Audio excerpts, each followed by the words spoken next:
Beck Withers, l'homme qui a survécu à l'impensable sur l'Everest.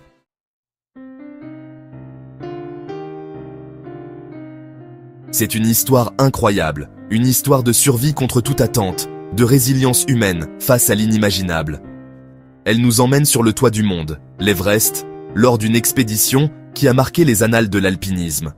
Beck Withers, un alpiniste amateur et pathologiste texan, a affronté l'une des tempêtes les plus terrifiantes de l'histoire de l'Everest en 1996. Ce qu'il a vécu là-haut dépasse l'entendement. Il a été laissé pour mort dans des conditions extrêmes, mais contre toute logique, il a défié la mort et est revenu raconter son histoire.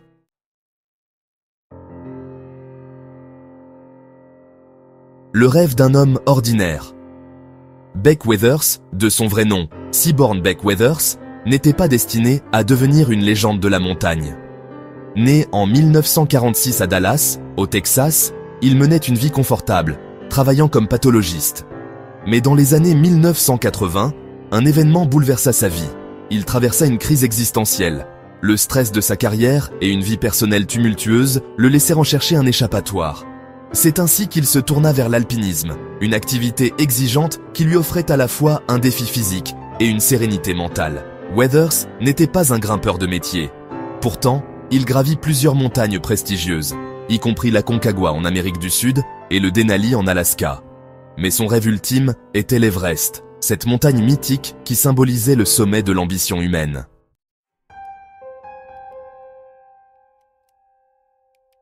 En 1996, à l'âge de 49 ans, Withers entreprit de réaliser ce rêve en rejoignant une expédition commerciale menée par Rob Hall, un alpiniste néo-zélandais expérimenté. L'expédition comprenait des grimpeurs du monde entier, y compris des amateurs et des professionnels. Beck, malgré son enthousiasme, était loin d'imaginer que cette aventure allait devenir l'une des tragédies les plus célèbres de l'histoire de l'Everest. L'ascension de l'Everest est un défi immense. À une altitude de 8848 mètres, l'oxygène se fait rare. Les températures sont glaciales et les tempêtes peuvent surgir à tout moment. Mais en mai 1996, Beck et son groupe étaient des confiants. Ils suivaient un plan bien défini, avec des guides expérimentés, et la météo semblait favorable. Cependant, dès le début, Beck rencontra des problèmes. En raison d'une chirurgie oculaire précédente, il souffrait de cécité des neiges, un trouble visuel temporaire causé par l'intensité de la lumière sur les glaciers. Malgré ces difficultés, il persista, refusant de redescendre. Lorsqu'il atteignit le camp 4, situé à 7928 mètres d'altitude, il était déjà épuisé, mais déterminé à continuer.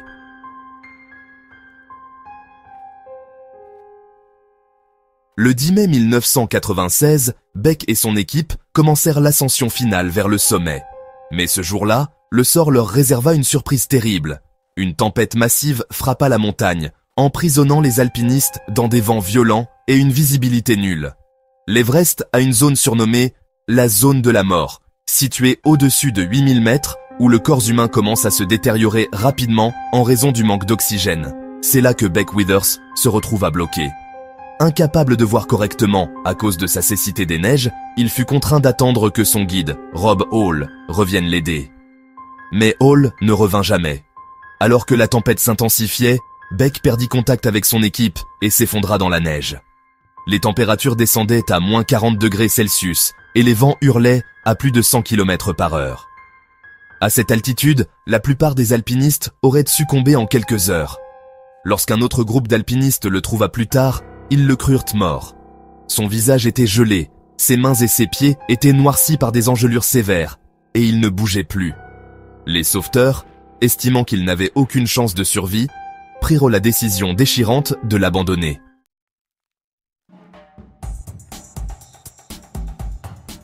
Beck passa près de 15 heures dans ces conditions extrêmes. À cette altitude, la mort semblait inévitable. Mais quelque chose d'incroyable se produisit. Contre toute logique, Beck reprit connaissance. Il se réveilla dans une situation désespérée, avec son visage gelé et son corps en hypothermie. Mais il trouva une force intérieure inexplicable pour se relever. Titant sur ses dernières réserves d'énergie, il se traîna sur plusieurs centaines de mètres jusqu'à atteindre le camp K4. Son retour fut un choc pour les survivants. Personne n'aurait imaginé qu'il puisse survivre dans de telles conditions. Il était grièvement blessé, son visage était méconnaissable et ses membres étaient gravement atteints par les engelures. Mais il était vivant. Le sauvetage de Beck Withers fut tout aussi extraordinaire que sa survie. Les conditions météorologiques rendaient impossible l'envoi d'un hélicoptère à une telle altitude.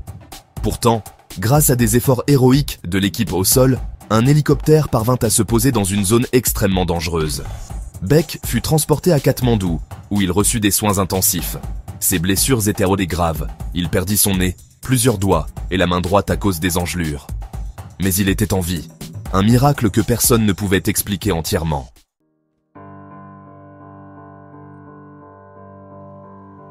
Après son retour chez lui, Beck Withers entama un long processus de récupération, tant physique qu'émotionnel.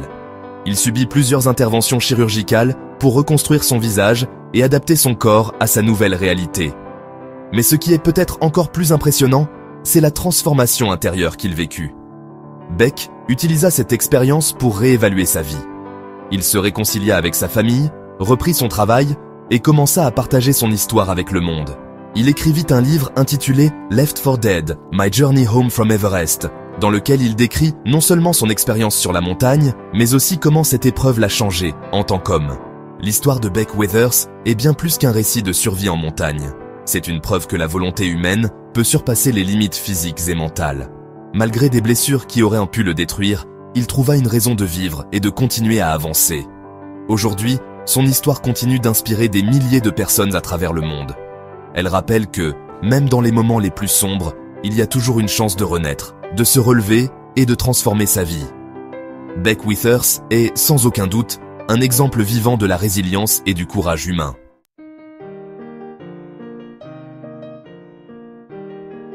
Merci d'avoir regardé cette vidéo jusqu'à la fin. Si cette histoire incroyable vous a plu, n'oubliez pas de laisser un like et de vous abonner à la chaîne pour ne rien rater. Je poste une nouvelle histoire fascinante tous les jours, alors à demain pour une nouvelle aventure incroyable.